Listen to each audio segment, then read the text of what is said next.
They're like, look, we're not going to buy a whole bunch of TVs. We'll just buy one big, nice TV and then another one for somebody's bedroom or something and keep it pushing. So you know what I would be interested to find out is it mentions that, or we mentioned that the broadcast stations are reaching more people now. They're seeing growth, but I'm assuming that very little of that is more people watching by the method of broadcast television. No, that's a very good distinction. Ratings are not up for broadcast, but the universe of people that have access to broadcast is up because people are cutting the cord and putting up antennas. That's wild, man. Since I last cut the cord, I think 2 years ago, after once hacking the system went off the air, I was done with cable television altogether. But Totally unrelated, but yes. I put a antenna up, but I think since then I've only just watched a Super Bowl. Like that is the sum total of broadcast television that I've watched by that method, which is crazy to me. And we got screens at every corner of our house, right, Owen? Yeah, I still have a cable box, but I have Fios. I called them. I told them, look, I'm cutting the cable. I don't want nothing. I'm done. And they were like, well, why don't you just give us $5 and keep the box? We'll turn the DVR off. We'll double your internet speed up and down. And I'm like, wait, so you're going to take me from 130 to 75 and I can still keep the box? And they're like, yeah, we're just going to take away some of the channels. What do you like? I was like, I need sports. So I still got all my sports channels at AMC so I can watch The Walking Dead live. I'm out here balling for $75 a month. I'm going to keep this box forever. That's the only time I use it is for sports and like something live like that. But otherwise, everything else I watch on the internet on my PlayStation or my Apple TV. But $75, man, whoever did that deal for me is just silly because I think they made a mistake, but that's what my bill is every month. So I'm keeping it. But that can only go so long. Those deals are meant to slow the slide at this point. And if you benefit from it, that's great. But that's not going to stop the trend. No, it's cheaper. Again, I don't even know how I got that because I told other people to try and get it. Like you said, it's not something they give often because I try to tell other people, oh, just ask for this package. And like they don't have that anymore. So you are correct as though they're changing because my biggest thing, I need sports. So when you end up paying for all these nickel and dime packages, I might as well keep cable TV when I need to watch basketball and football and stuff like that. Yep. I don't know, man. It depends on the market. PlayStation Vue is pretty compelling in some places. Depending on the sports, Sling TV can be pretty compelling. But it's that I don't want to have to think about it. I don't want to have to look at the package that keeps people on cable. Whereas it's the flexibility that's moving them off. And slowly but surely, the flexibility is starting to win. So I don't know. We'll see. If you're in the right market, PlayStation Vue has ESPN, it has Fox Sports, it has your local regional sports network. Like it's got TNT. Like it's got most of the sports covered. This is so difficult because all the things I want to say will be stealing from the rest of the stories that we have coming up. We should just move on. We've got a bunch of other stories that fall right along these lines. But first, we wouldn't have any stories if it weren't for the folks at patreon.com/Cordkillers giving us a little bit of help every month. Yeah, 1,741 of you beautiful, beautiful people make it possible for us to stay loud, live, and independent. Thank you if you're one of those folks. Yeah, you guys are the best. If you get some value out of the show, all we ask, give a little value back. Patreon.com/Cordkillers. Big thanks to everybody who does. Let's talk about how to watch. So this isn't going to help you, Owen, but there's another package coming that you'll have to think about and compare to other stuff. YouTube announced YouTube TV. It's not out yet. But they gave us some of the details. It'll combine live content from broadcast and cable networks with all YouTube content. So that's their big advantage of you'll be able to get the channels that you would get maybe on a Sling or a PlayStation Vue, but you'll also get YouTube. It'll all be in one app together. Interestingly, they've got the networks from ABC, so that includes ESPN, CBS, that includes Showtime, Fox, that includes FX, and NBC, so that includes Bravo, right? So and Sci-Fi and all of that. But that's it. They don't have Turner. They don't have Viacom. They don't have AMC Discovery or A&E, at least not yet. It'll be available on all the same platforms that YouTube currently exists on. That's what Google said. And we'll have unlimited cloud DVR storage. It's separate from YouTube Red. YouTube Red is still going to be a package that you pay for to get access to music and commercial-free YouTube videos. But you will be able to get all of YouTube Red's original programming on YouTube TV, and it's coming sometime this spring, starting at $35 a month. That gets you up to 6 users, 6 user profiles, and 3 simultaneous streams. So when you say you'll be able to get YouTube Red programming, does that mean you don't get the YouTube Red experience? Do you get the full experience of YouTube Red? Like when you log in, you don't have to look at commercials anymore? No, see, it's not that. It's not the commercial free thing. It's just the programs will be available on the YouTube TV service somehow. Oh, man. I just went from thinking this was brilliant to thinking it's just dumb. If you want the YouTube Red experience, it's $45 a month because you have to pay for YouTube Red. Right. Well, yeah. In other words, if you want YouTube Red, then buy YouTube Red. Because I thought when I read this, I forgot about the ad-free experience on YouTube Red, but YouTube Red is in that very challenging, you've heard me mention the mushy middle, is the one place you don't want to be on marketing. You want to be either the cheapest thing or the most expensive luxury thing. And YouTube Red is marginal benefit.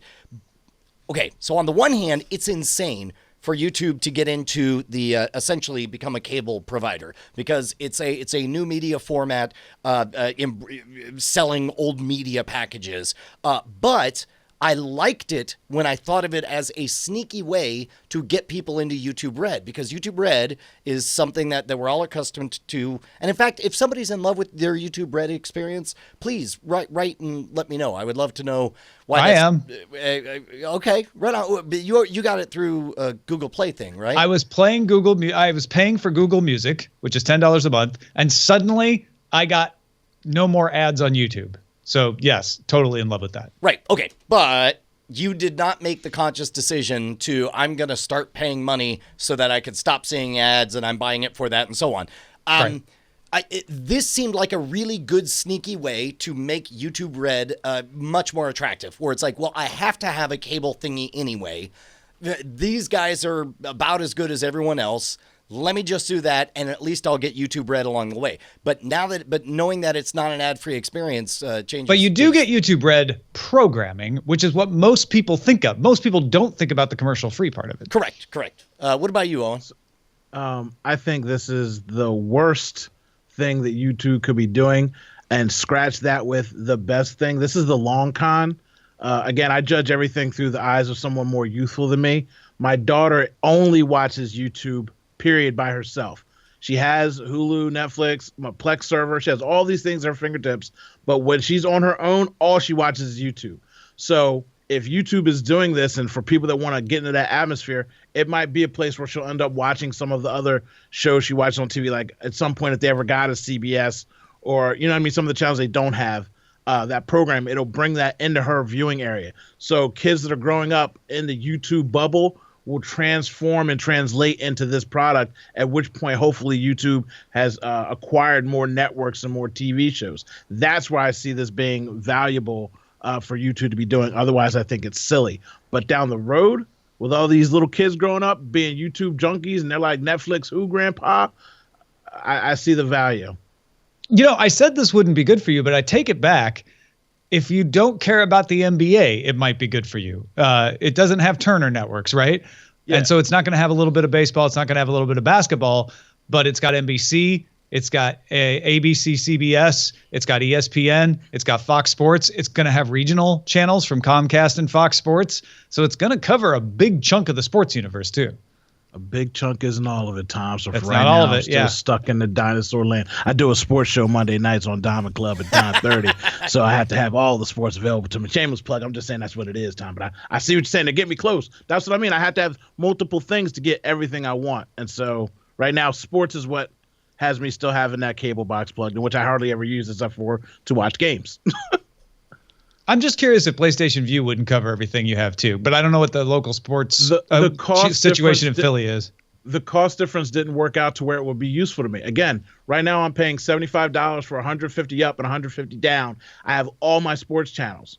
So if that's the only thing I'm using it for and everything else I use Netflix, Hulu, et cetera, then why would I go play Vue $40 when my bill's not going to get any lower than $75? Literally, The internet alone was $69 just for that internet. Yeah. They're charging me $6 so it's that for package this they threw at you. box. Got it. Yeah. So until that deal runs out. I'm looking forward to seeing what this interface looks like too, because that's part of it as well. Unlimited DVR is good. That's something they should launch with. if it does cover the channels you want, then this is pretty compelling at $35 a month. But what isn't included at $35 a month? What does the thing look like? How easy is it to use? We don't know any of that yet. So unlimited DVR, I guess, means like theoretically what it should mean is we record everything on all channels at all times. You can time travel to any channel, to any program to see anything. But my guess is that's not what the actual No, unlimited experience DVR is. doesn't ever mean that. Right, Unlimited DVR means you have access to a DVR with endless space. Correct. You want to record your stuff? Go for it. But you still have to set the season passes and tell it what to record. Right. Okay. Which all feels so kind of silly and weird to me because like if what they're doing is like okay, you have to know in advance what you want to watch and put a thing on there. Like why not just Well, record there's also all the I'm things? sure there will That's also it, be Brian. on That's it. demand You're on the nose, for the things brother. that you. Why not have everything just be on demand like Hulu, but it's live at the same time? We live in a magical time. Well, what you got me setting season passes for? Yeah, if I go click the show, I watch the show. Brian knows what we talking about. Okay. I see you, Brian. I see you. Well, Hulu. So don't even say Hulu that, does Tom. it What you wanna say? because What you gotta say, Hulu Tom? works because you get commercial free, right? You can pay for a commercial free tier, and that goes back to what Brian's saying. There should be a little YouTube commercial free version of this. But if YouTube works like all the rest of these, it'll have on demand. The only difference is when you go watch an on demand version, you can't fast forward through the commercials. When you watch a DVR version, you can. Yeah, I don't even know that I hate. It's rare that. Sorry, go I was ahead. gonna say, it's rare that I say this, but I like the way Brian sounded over the way you just sounded, Tom. I'm sticking with Brian on this. That's one for the good guys. Right, All right. yeah. Yeah, I'm just telling you facts. I'm not trying to pick We a don't side. like facts. We like what Brian said. We like the way it feels. Okay. Brian's Your talking how he facts feel. and I'm fantasies. Yes. And this is our show. That's exactly how it goes. I Well, I don't like think the way it's- I don't it think feels. I there's don't want to know how it should be. I want to know how it could be. Yeah, and it could be that you just get to pick anything and watch it commercial free. That's Hulu. You just described that. The question is, can you get enough people to give you the rights? The only reason Hulu's able to do that is because they're owned by 3/4 of the people given the rights, Right. and they just lost the CW. So now the CW is a place where you can't watch anything, and with your cable, you don't get any of that commercial free ever either. You still have to record it on a DVR and fast forward to it. So there isn't any particular service out there that does the fantasy that you're talking about. Correct, but I don't understand. I totally understand. The reason is because there's a legal framework that protects the DVR experience going all the way back to the Betamax case in the 1970s or whatever. And it's like a DVR. A cloud-based DVR has to act kind of like a physically based DVR, which has to act kind of like a VHS cassette recording system, which has to work exactly under the framework of the Betamax case to make all of this legal and so on. But outside of that, I can think of no technical reason why. Well, I'm not it even shouldn't just sure be a it's fire that. road. I mean, I think it would be legal for YouTube or PlayStation or anybody to have a button that says record all my channels all the time. If they wanted to provide a literally unlimited DVR. Dish did that. That was their primetime hopper thing on their satellite service. It wasn't illegal. The problem was none of the license holders wanted to have their channels available on that service. And so YouTube, when they go to say, hey, we want to strike a deal, bring you into their service, Yeah, they don't probably want to be won't the get them guys to agree. Right. If they're like, wait a minute, are you doing this record everything thing? Because if that's the case, no, I'm out. Yeah. Okay. So it's not I don't want to live in the real world. It's not a I legal wanna live in a constraint. fantasy. It's a social constraint. It's basically they're just not at a place where shareholders want to invest in something that nutty and. Well, I don't even know if it's up to the shareholders. It's just a business deal. Like we want to make sure as many of our commercials get seen as possible, and so we will agree to this much, but no farther. Yeah. But All if right. it's DVRing, you're still going to either watch the commercial or fast forward. If every show's on demand, and you still have the option to watch the commercial or fast forward through the commercials. You selecting which show you want to watch is no different than having the show available and ready for me right there. I understand what you're saying, Tom Merritt, but you see these ears. Fantasyland is where it's at. Yeah. I just want it to be that way. He's leaving. I hope we Be could that all way. live there someday. By the way, that day may come sooner than you think, because if I recall correctly, and I could be totally wrong, there are metrics that indicate that in many ways the ads on YouTube that you could skip after 5 seconds are more valued than the ones where people sit through the entire thing, specifically because if they engage and click and skip the ad, then the advertisers know for a fact that they definitely watched that 5 seconds. They now know there's a Lego Batman movie coming, no matter what. So And honestly, if YouTube or anybody can make that part of the on-demand experience, that's going to be a big win. But it's a big steamboat. It's a big freaking, ocean liner to turn the advertising service that way, because right now it's all still built on I watch live as it's broadcast and see the ads, and that's what people are still paying for. There's a lot of machinery that has to be dismantled before we get to that fantasy land. Well, I'm and sorry. that feature's not even in the TV version of the YouTube app. Oh no, correct. I'm saying, I agree with you, but also this is me just more ruminating hurdles. and sitting on my porch with my rocking chair, saying how things Brian's ought to putting be. his own ears on and heading to a different Right. fantasy land. That's how we do it. Oh, you got the ears off now. All right, time to watch What to Watch, which is our Under Surveillance segment. It's all about location. Don't go out on March 17th. It's amateur night. Stay at home and watch 5 new pilot TV shows from Amazon. The Marvelous Mrs. Maisel, written and directed by Gilmore Girls creator Amy Sherman Palladino, about a 1958 housewife trying to make it as a Greenwich Village comedian, with Rachel Brosnahan from House of Cards and Tony Shalhoub as her father. Oasis is another show based on Michael Faber's The Book of Strange New Things, starring Game of Thrones Richard Madden traveling to a distant planet to establish a colony. And the other 3 are all animated half-hour comedies. The other 3 are all half-hour comedies, one of which is animated. Legend of Master Legends, about a Las Vegas street hero, budding prospects, about city boys growing pot in Northern California, and the new VIPs. That's the animated one, about low-level employees getting control of their company after accidentally killing their boss. Oh, and JJ Stone, do any of these sound like a better time than going out on St. Patrick's Day to you? The boss killing and the pot dealing. I'll take those 2 for 500. The 2 half-hour comedies. Yes. Brian? You know what's funny is I can't even tell you. I just realized, I heard that list and all I thought of is the internet will tell me which is the best. Like social media as a buzz indicator.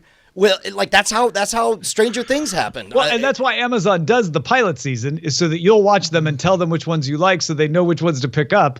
Which is funny, but I just think that's funny because you're like, hey, I'm going to be Amazon. I'll just let people watch it and tell me which ones are worth my time. Exactly. It's like they're onto something with this. It's like I don't want to get emotionally invested in something that might be total garbage. But then if everybody does that, what happens? Well, not everybody's going to do that because not everybody has to watch as much content as you guys do. I prefer to watch all these pilots just because I want to know for myself what's good, because again, taste is varying and sometimes you can't trust the internet. Brian's out here bashing Lego Batman with putting some weird dreams in my mind about the cartoon for kids, so you can't trust everybody. Sometimes you got to check it out for yourself. True. Very true. Very true. So all of you should watch Amazon's pilot season and let us know, Brian and Tom, which ones we should There you go. watch. On the nose. Back to Fantasyland. I'm glad to have you back, Tom. This is great. Good to be here. CNN is introducing an expanded lineup of original shows to its CNN Go streaming platform. That used to be available only to authenticated cable subscribers. Now it's available without a cable subscription. So this is essentially CNN for cord-cutters. First of the new series is called Mostly Human with Laurie Segal. She's a tech correspondent for CNN, and they're trying to bill it as Black Mirror in real life. Because Black Mirror is about real technology taken to extreme. I guess they're just going to look at the real technology. It's about people's relationships with technology. That starts March 12th. This sounds really good, actually. This idea of edge cases of some of the, transhumanism and singularity talk and all that stuff. There's a lot of really interesting, very real human stories that can be told. And the more I think about it, I think CNN, the one thing I miss from cable is having the ability to turn on the news, and for the most part, it's fine to read stories on Twitter or Bloomberg or whatever. But part of me does wish there was just an always-on fire hose of news. I think there might really be a strong niche for CNN Go. This, especially if they start developing good originals. Yeah, I don't know if it gives you what you want, though, or if it's going to be these originals. It'll be interesting to see on March 12th how it actually is presented. Yeah. Yeah. Lori being a personal friend of mine, I know her back when she was a beat journalist at CNN and couldn't find her niche and or way, and now she has found her way with the weird and strange. If you look her up for CNN, you'll see a very interesting report on sex swinging in San Francisco and prostitution and too much money and all kinds of weird stuff. They've gotten her to do some creative things, so I'm interested in watching it just for that kind of content. It's something different that might be compelling to pull people in. And then once you're in, you got the app, you're used to the app, then they can throw some other stuff at you down the road. It's a good start. And by the way, Brian, I mean, there is CBS News available without a cable subscription. You could just watch CBS News 24/7 if you're That's waiting why I for usually the news. watch all the live stuff if I have to deal with Well, and 45. what's funny I is use CBS. I probably avail myself of it plenty, but again, it goes through that social filter. It's like the internet tells me this is what's happening now. Here's where you can see it, and I know my experience is not universal, but if I want to know where a thing is, I just bark out into the void on Twitter, and then somebody hands me like, "Here, Grandpa, this is the right way to look," and then I'm watching it. Yeah, So in what which happened case you to don't really Brian? He need- was in that earthquake. He didn't hear about it because people were too busy running instead of tweeting. I mean, again, if it's important, I figure where it'll get to me. Netflix plans to release a comedy special every week for the rest of the year. They have deals with Dave Chappelle, Louis C.K., Chris Rock, Jerry Seinfeld, Amy Schumer, and more. In fact, Dave Chappelle has two specials coming from his vault on March 21st. One was recorded in Austin in 2015, and one from last March in Hollywood. And he's also got an original one for Netflix coming later. Dude, brilliant. It's brilliant when they focus. Man, remember a billion years ago, back when that they announced that Eli Roth deal, that horror movie, the werewolf something or other. That was brilliant because they found a niche market that has a ravenous fan base that just whatever it is, as long as it's blood and guts, I want to see it. And then they got a big brand name. They are taking the whole world of comedy and saying, you are the anointed 52 who have, you're all of comedy now. And people who love comedy will be able to watch a comedy special every single week. Brilliant, brilliant, brilliant. Smart. And plus also dirt cheap to make. I mean, what do you need? Just a couple of cameras and somebody who already has material who's thrilled to have the cachet of being on Netflix. It's a $1 million show at the cheapest point. Think of Kevin Hart. Kevin Hart put himself on the map by putting his own money up, Hart Productions, and selling it to the network. But it cost him $1 million. Then he sold it for $5 million with a back end return. So if you got to think the way cameras are and stuff like this, it might cost them $2 million to do it. So Netflix is just out here like, yeah, that's $50 million. HBO used to have to pay Chris Rock $50 million just to get him on the special and get him locked down. Yep. So if they can pay all this money out front and the cost is so cheap because they're not a network, it's a no-brainer for them and they're killing it. I mean, at this point, they might as And well. if $1 million sounds cheap to you, or sounds like a lot to you, that's way cheaper than doing 10 episodes of, say, House of Cards or something like that. Oh yeah, no. Exactly. House of Cards. The budget was like what, 140 million for the Yeah. first season alone. I think. Yeah, it was crazy. And then you got to think about if just a sitcom. Like I was reading a thing about anyway, a sitcom where there are 5 cast members. They all get paid $1 million an episode. So if there's 23 episodes in the season, wow, those top 5 dudes are getting $5 million an episode. This is nothing compared to that. Think about this: that sitcom with the 5 yahoos or whatever that you're paying. Big Bang Theory. Big Bang Theory. Fine. So if you are establishing, hey, here's a good show in here. You should come in to see this good show. That's not the way it works in comedy. In comedy, you are accessing individual tribes because there are people who have been following these comedians for 20 or 30 years and they identify of like, oh, now I guess I have to get Netflix because finally my guy who I've been following has his big break or his latest thing or whatever. And by the way, before we move on to the next story, these numbers are all generalities. We're not saying that Dave Chappelle only got paid $1 million. He got paid a lot more. We for that have stuff by a now. black man on the $50 million. podcast who's He got willing to $50 say that's million, definitely yeah. what he got paid. We were talking about the cost to make the product, not how much Yes. the artist gets paid via the product. The cost Exactly. of making it. How about this? A show about a missing child sets 4 families on a frantic hunt for answers. Their search for a culprit unearths a small town's sins and secrets. That's on Netflix. And I'm not talking about Stranger Things. This is a German series shot in Germany in German called Dark. Place Coming this winter. Okay. All right. Man. All right.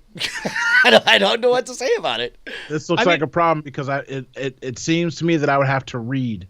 If it's their subtitles, I don't have time. Yeah, it's for in it. German. You're right. I can't deal with a thriller and suspense where I have to read because it takes away from that emotion of the sound and the silence in the process. Plus, I don't know how to read. I just love the idea that somebody out there, again, to your niche idea, Brian, somebody out there is like, Stranger Things is okay, but it's a little light. Yes. So Netflix is like, we have these Germans over here who have a version made just for you. Here you go. Exactly. And if it's like 3%, which was an all Brazilian production, you might get an English dub. Well, and plus, keep in mind, I am convinced that part of the reason I thought Narcos was so great is that it's harder for me to judge the acting of someone because I don't know what nuance of inflection of voice I should be hearing. So instead, I take everything at face value, and much like reading a book, you project the awesomest version that you can imagine onto it as you read it. It gets elevated. So I like subtitled shows. And we may have mentioned this before. I'm sure you all remember us talking about Netflix getting a Brad Pitt movie. Well, we've got a teaser trailer out, War Machine, starring Brad Pitt as General Glenn McMahon. It's a comedy set in the war in Afghanistan based on the 2012 bestseller The Operators, which is about retired General Stanley McChrystal. The movie comes out May 26th. Rad. I'm sure it'll be great. Brad Pitt is in that very, very select group of people who I will trust a movie just because he's in it. Can't spell Brad without rad. That's title of the episode. This is my favorite form factor of Brad Pitt. This is like just the coolest, funnest guy in the world other than Ryan Gosling, because I'm in love with Ryan Gosling, that you just want to hang around. When he walks into the room and the other general, whoever's on the phone, and he just kicks back, puts his feet on his desk, he's like, don't worry, I'll wait. It's just a war going on. No worries. Like, he just leans back, like, he's such a jerk and he's so smug, and he's just so good at that character. So I'm all in for this. Awesome. All right, before we get to what we've been watching, let's check in with Ayaz from CNET on what's coming around the bend. Hey, Cordkillers, it's already a new month, so let's see what's coming up. Iron Fist arrives on Netflix on March 17th. It's yet another Marvel show that takes place in the same universe as Jessica Jones, Luke Cage, and the Avengers. Like most Netflix shows, the full season lands on the same day. That's 13 episodes to binge watch. Netflix also has the second season of Love starting on March 10th. The Judd Apatow series stars Gillian Jacobs and Paul Rust playing a couple in a pretty unhealthy relationship. It's sometimes cringeworthy, but otherwise quite funny. Lucha Underground Seasons 1 and 2 hit Netflix on March 15th. It's a wrestling show unlike a lot of others out there. If you can't wait to stream newer things on Netflix, watch the first 3 Jurassic Park movies. They hit Netflix on March 1st. Over on Hulu, watch the Karate Kid trilogy. It was added on the 1st of March, but beware. Karate Kid Part 3 is awful, like terrible, like just bad. Amazon has a handful of new titles in March. The highest profile one might be the 4th season of Orphan Black, which arrives on March 16th. For more information, go check out cnet.com/netpicks. I'm Ayaz Akhtar. You've known that. And I'll see you guys later. Thank you, Ayaz Akhtar. That's awesome. I feel all up to date now. Yeah. All right, let's talk about what we've been watching, starting with you, Owen. What's been on your screen? Billions. You guys probably still haven't watched it because I remember telling y'all last year about Billions. Billions A is lot amazing. of people talking about Billions. And It's about to bust through my filter of I'm about to feel like the internet has officially told me to watch Billions. I've been suffering through Legion. It's a slow crawl, but I'm still watching because I used to read the comic book, so I'm suffering.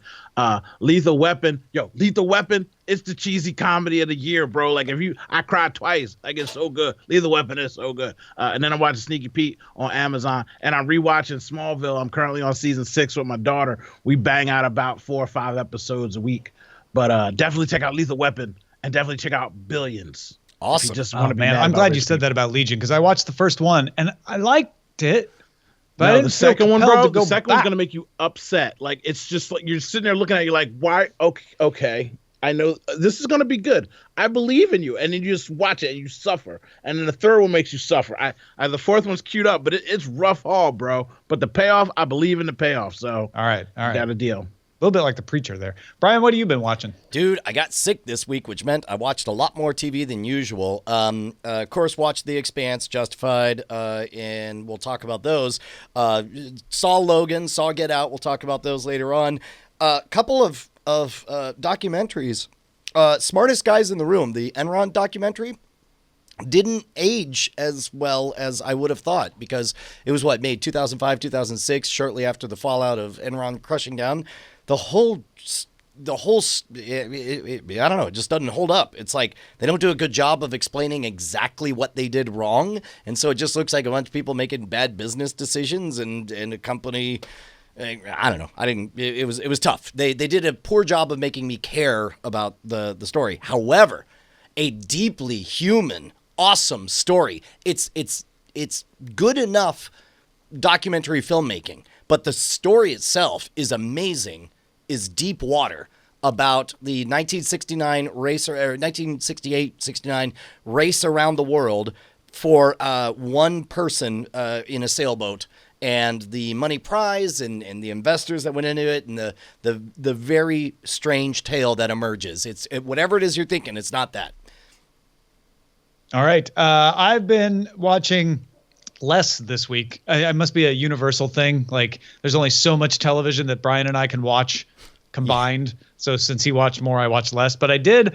I keep watching Saturday Night Live. I've somehow got back in the habit of watching it, so much so that I can now tell Mikey Day and Alex Moffat apart.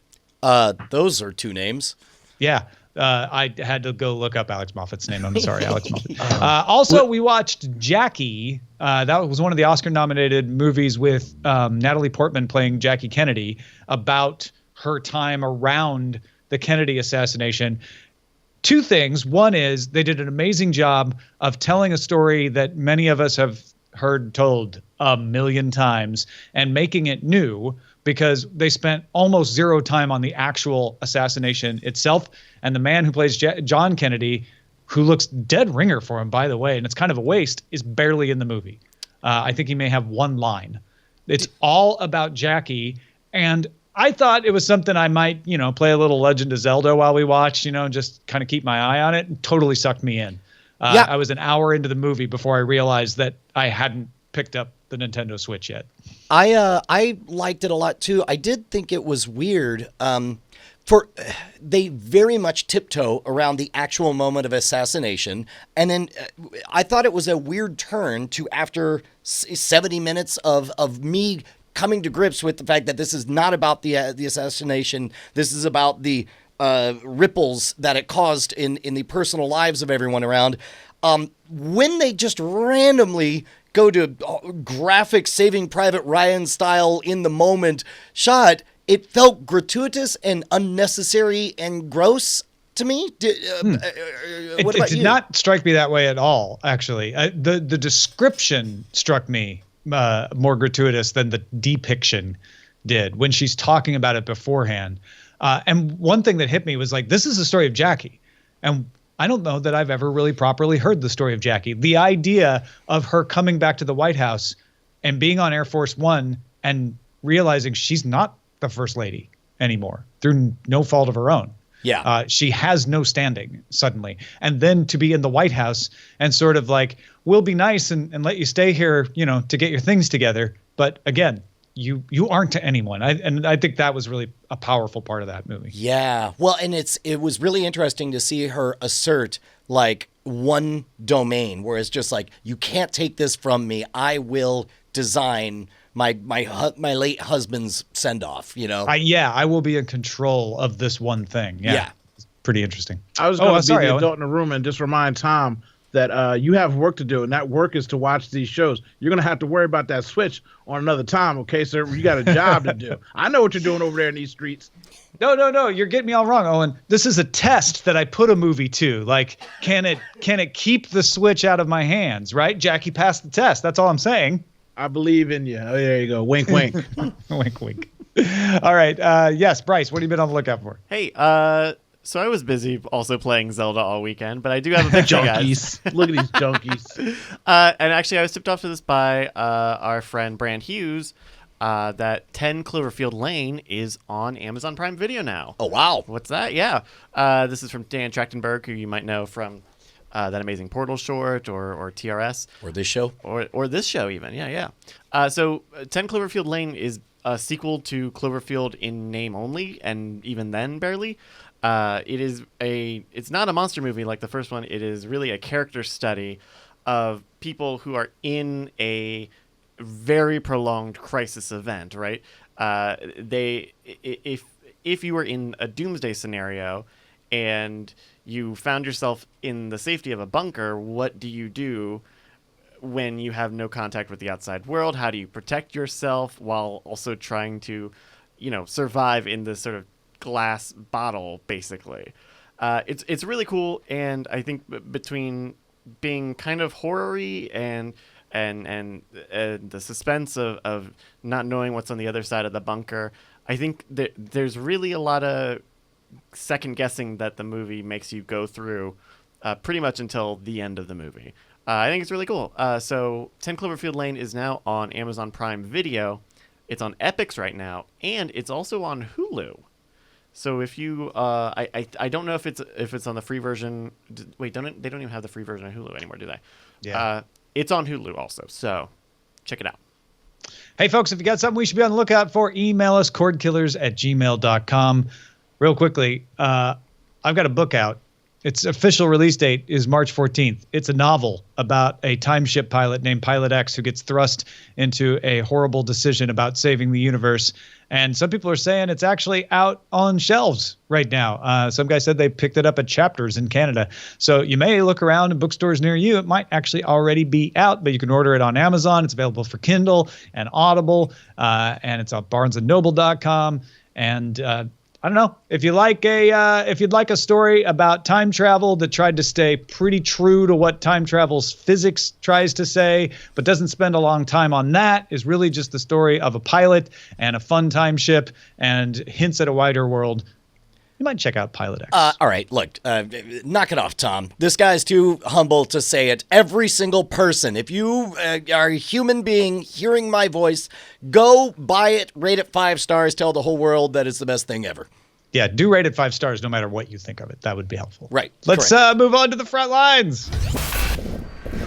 Front lines. Sony launched a multi-view feature for PlayStation View. At least for now, it's only on the PS4. We'll see. It's up to 3 channels playing on the screen simultaneously with audio from the primary channel, which is kind of in the largest box to the left and the other 2 showing on the right. This is particularly for sports, I suppose. Yeah, although it's not depicted as necessarily sports here. I mean, that one of them is sports, one is news, and then the other is Always Sunny in Philadelphia. Also, this is the living embodiment of what was meant as wacky satire in Back to the Future Part 2. I didn't think of it as another Back to the Future Part 2 illusion. You're absolutely right. I don't know. Owen, you're a sports watcher. Is this something attractive to you? Yes. In general, it works. Again, it's just like I'm lazy. So for the sports that I'm watching, PlayStation and Sony are doing the best job that I've seen for the right package you can get. I'll say Do you want to see 3 things at once out of your app, though? That's really what the question is. No. You say that, but then a 9/11 happens and you wish you had all the channels at once. I suppose, yeah. I mean, I look at this and I see something that looks really cool, but every other time I've had a picture-in-picture thing come to a television or to my tablet, I use it the first day it's out and I think it looks really cool and I never use it again. So the way picture-in-picture really works is I have a 65-inch TV across from me, and then I have that 27-inch that my daughter doesn't use, and I watch television on the 27-inch while I play video games on the 65-inch. Kids come over and they think it's the best thing in the world, but that's because I'm doing something active, like as you were playing Zelda, being a junkie, and I can consume Jackie at the same time, watching one over top of the other. I turn the sound down on the Zelda, keep the sound on the movie, and then rock out. This, on the other hand, I got ADD machine. Like, how am I watching 3 different things? And most sports games go back to back now. They don't run them simulcast at the same time. You're right. You're right, because I guarantee you most people can get the same effect just by sitting in front of a television with a laptop and a cell phone in front of them, and they can watch 3 different streams or whatever at the same time. Yeah, this is my picture-in-picture. I put something on my smartphone. Yep. And then I've got the other thing up on the big screen. I watch movies like that all the time. I watched Hidden Fences like that the other day. While I was working, I had Hidden Fences playing on my phone, and I was sitting there typing away, editing stuff. So, yeah. Meanwhile, Hulu announced it'll offer 24-hour, 7 days a week customer support starting March 12th.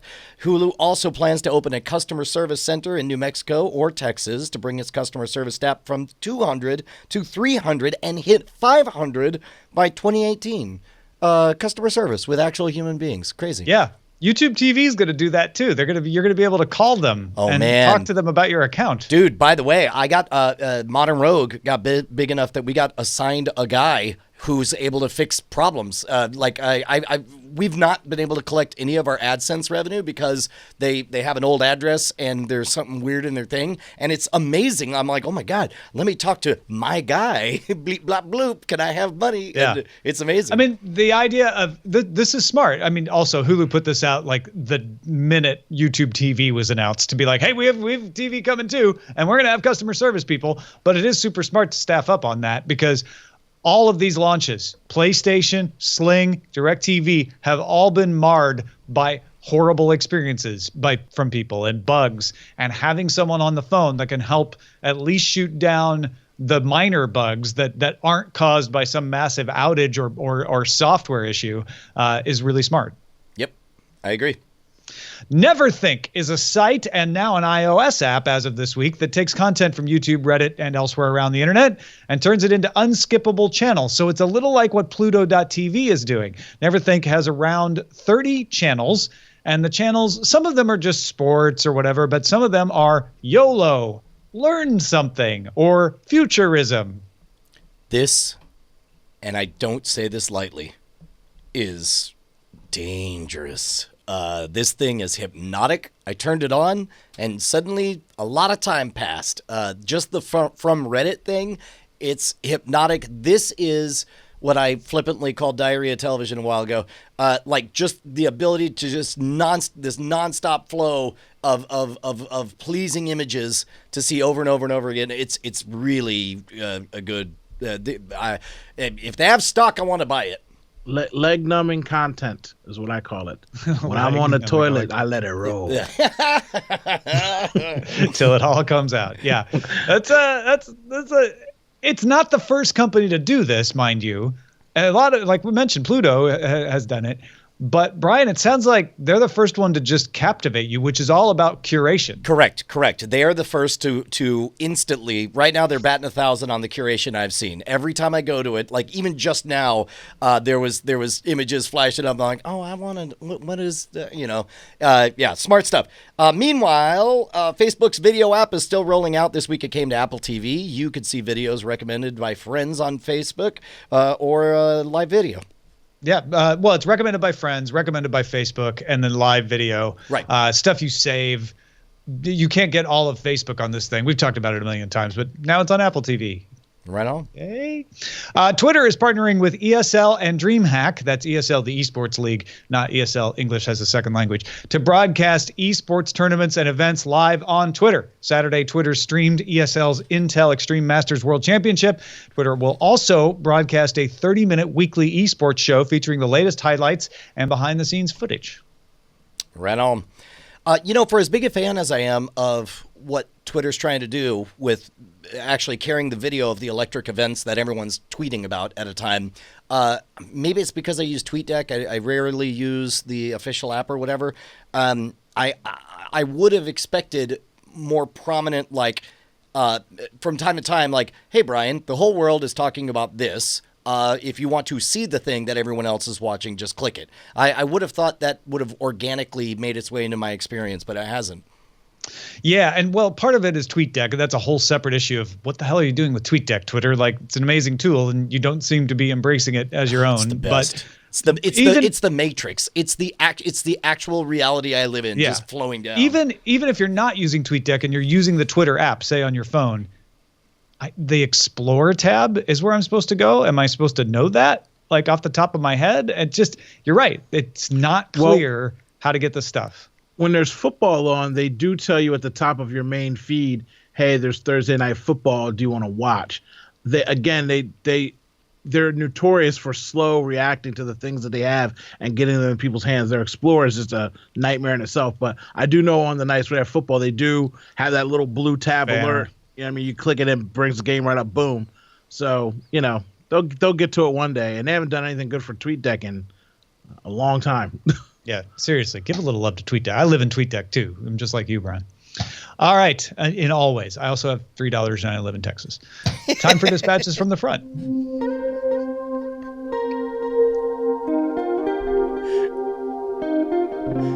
Were you intentionally channeling the lyrics to White People Rich? Got 3 daughters living in Texas. No, it was totally subconscious. Oh, okay. That's absolutely where that came from, isn't it? Yes, that is where that came from. That was just tucked in a corner of my brain. That's what Brian is. All right. Gregory writes in and said, hey, I appreciate the plug for Apple TV, but is the latest Apple TV 4 worth 5 times as much as a Roku Express or 3 times more than the Fire TV Stick? Just curious on your thoughts on price versus features. No, it's not. That's not even necessarily a fair comparison, though, because the Roku Express and the Fire TV Stick are a lot slower than the Apple TV. I think a more fair comparison would be the Roku Premier, which is $80, or even the Roku Premier Plus, which is $100. And then it's all about ecosystem and interface. The interface on the Apple TV is nicer. If that's super important to you, maybe it's worth the extra money. If you want the App Store and you live in that iOS ecosystem and you buy things on iTunes, then maybe the extra $50 to $100 or more is worth it. But if you're just looking for, like, forget about those things, what has the most power per dollar, it's definitely the Roku. Well, and what's funny is I don't think I had really invested any energy or thought into price performance ratio. To me, it's all ecosystem, where it's like, if this is where I'm going to live, whether it's $30 or $130 is all the same in my mind. Which makes it sound like to me, the real investment is the investment of the time, effort, and energy to be in that. So I see you mouthing words, Tom. Anyway, to me, it's the emotional investment, not the dollar one. But that's that's why I say it's not a fair comparison, because the only processor difference, and I have all of these. I have the Roku, and I have the Roku Stick, and I have the Fire TV Stick. The processor difference to me is between the sticks and the boxes.